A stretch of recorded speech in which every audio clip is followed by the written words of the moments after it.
جود مورنينج يا جايز، جيت ريدي ويز مي وانا رايحه الجامعه. طبعا باين على صوتي ان انا واخده دور برد جميل. هنجهز مع بعضينا علشان رايحه الجامعه. الايام اللي فاتت دي كان عندي دور برد وحش جدا، لسه اللي قايمه اصلا دلوقتي بقالي كذا يوم تعبانه. طبعا انا طالما جبت سيره دور البرد يبقى هلاقي نص الشعب عنده برد، اصلا ده الموسم. هنفك شعرياتنا كده مع بعضينا، ما يغرقوش الهيشان ده، ها بيبقى حلو في الاخر. بصوا يا جايز، بجد بجد بجد وحشتوني وحشتوني وحشتوني وحشتوني. انتوا مش متخيلين انا بقالي قد ايه عايزه اطلع اعمل فيديو، بس الدنيا مش عارفه. نفسي اعمل زي الناس اللي هي تفتح الكاميرا وعلى الله دي في اي حته بقى، لكن انا بقى لا، لازم رينج لايت، لازم الفيديو يبقى مظبوط جميل. الفيديو ده لو جاب تفاعل وعجبكم وكتبتلي كومنتات اي حاجة، انا هعمل فيديوهات من دي كتير وانا رايحة الجامعة بقى، وانا رايحة حاجات كتير تاني. اصلا انا بقالي شهر بدأ الجامعة، من اول يوم من قبل ما ابدأ، عشان دي اخر سنة دراسية في حياتي. فقلت بقى لازم اعمل ذكريات جميلة ولذيذة، ولازم يا بنتي يا لولو بقى تعملي فيديو كل يوم. ننزل بس بشعرنا الاول كده.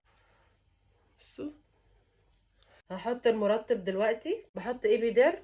اول ما بدأت بقى قبل ما ابدأ الدراسة قلت يا بنتي يا لولو دي اخر سنة دراسية، يعني تعملي بقى ذكريات قد كده قد كده، ماشي، وتعملي بقى فيديو كل يوم وانتي رايحة الجامعة. عامة انا ما بروحش الجامعة غير 3 ايام في الاسبوع. بعد كده اول يوم جه ما قدرتش اقوم اعمل حاجة، اصل انا جامعتي يا اخواتي بتبدأ من الساعة 8 الصبح، فانا هصحى امتى، اجهز امتى، اعمل فيديو امتى؟ بجد بجد معاناة اصلا ان انا اعمل الفيديو ده دلوقتي وانا رايحة على اخر محاضرة، عشان انا مش عايزة احضر غير اخر محاضرة. انتوا متخيلين؟ بس عدى اول اسبوع ما عملتش فيديو، عدى تاني اسبوع ما عملتش فيديو اللي هو جيت ريدي ويز مي يعني للجامعة، وتالت اسبوع ده رابع اسبوع تقريبا دخلنا في الشهر في الجامعة، وهو اديني عملت ونزغرت زغرتة كبيرة. انا قلت يا بنتي يا رولو لازم تعملي فيديو، لازم في صراع جوه كده. انت ما عملتيش فيديو، لازم تعملي فيديو. انت ما عملتيش، لازم تعملي. لو شجعتوني بقى في الفيديو ده تشجيع كبير وكده، انبهرت وحسيت ان الناس فعلا انا وحشتهم، عشان بالي كتير ما عملتش فيديوهات. هتبقى كل يوم حتى لو مش هنام، مش مهم، حتى لو مش هنام وهصحى لكم الفجر كده اعمل لكم الفيديو. بس بعد الفيديو ده، الفيديو ده اللي هيحدد. هنحط الاكسسوارز مع بعضينا. بجد وحشتوني بامانه، انتوا مش متخيلين انتوا وحشتوني ازاي. شغاله اقول قومي يا بنتي يا لولو اعملي فيديو لفانزاتك الجماهير اللي بيحبوكي. بجد انتوا في بالي عامه يا جماعه، انا مش ناسياكم. لسه شاربالي كوبايه ليمون بعسل. يكش اخف يكش اخف، مش عارفه ما بخفش بقالي اسبوع بالظبط. تعبانه بجد ومش عايزه اخف، مش عارفه اخف، مش عايزه اخف. هو انا عايزه اخف بس البرد مش عايز يخف.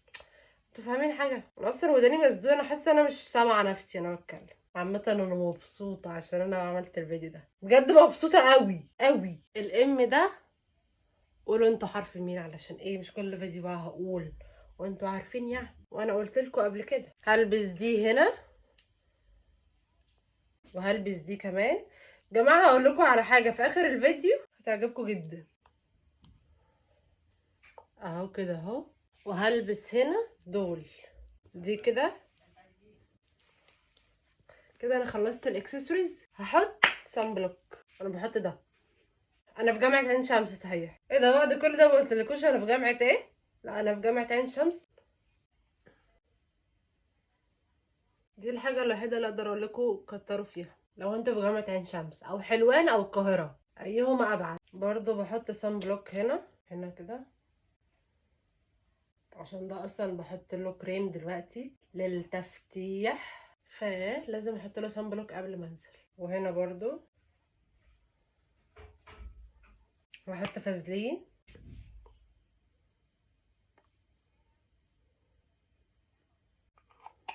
انا برتب وبنزل سرح واجبنا.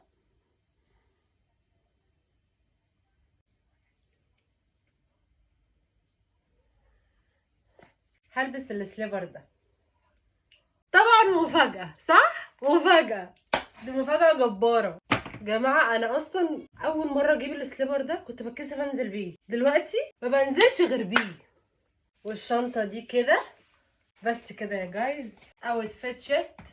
بصوا السليبر، واو بجد واو. ده كان الفيديو بتاعي النهارده، ما تنسوش تعملوا لايك وشير وفولو للصفحه عشان يوصلكم كل جديد. وانا مبسوطه جدا جدا جدا ان انا طلعت عملت الفيديو ده علشان انتوا كنتوا وحشني جدا جدا جدا. بحبكم جدا جدا جدا. باي باي.